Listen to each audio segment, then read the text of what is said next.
Du jour au lendemain, la brasserie BLZ à Orvin a vu son administration en ligne complètement gelée. L'entreprise Winbits, à qui elle confie sa facturation, gestion des salaires et des stocks, est victime d'une cyberattaque. On passe un peu partout, toutes les phases. On se demande si on aura de nouveau accès à nos données.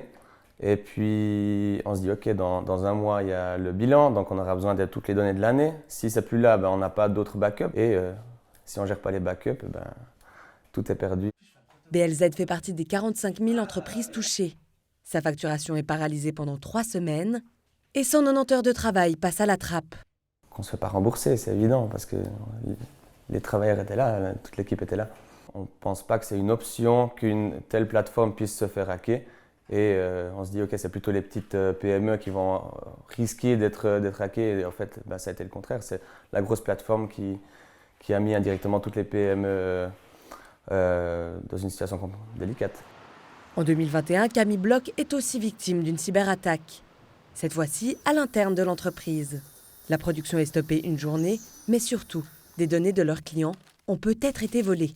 Une attaque marquante, mais loin d'être un cas isolé. On a vu aussi en 2021 qu'on était de large pas les seuls qui ont été victimes d'une cyberattaque.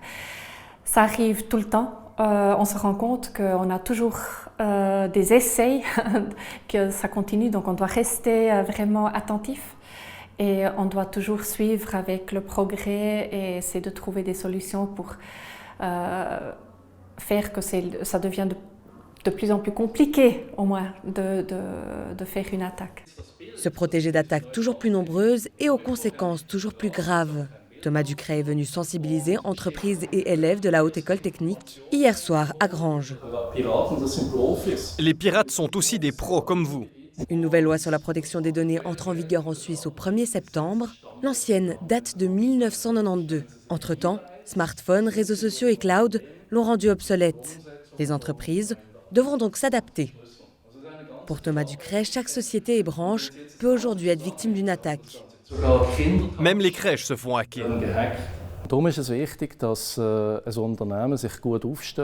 Il est donc important que les entreprises se mettent à jour, d'une part pour être conformes à la loi sur la protection des données et d'autre part pour qu'elles aient pris les mesures techniques et organisationnelles nécessaires pour se protéger.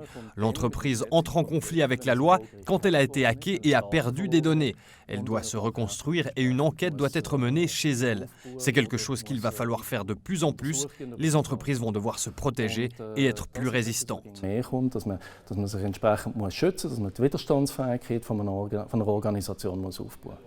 Il reste 217 jours aux entreprises pour s'adapter à cette nouvelle loi. BLZ est actuellement en train de revoir son système pour qu'il soit plus sécurisé à l'avenir.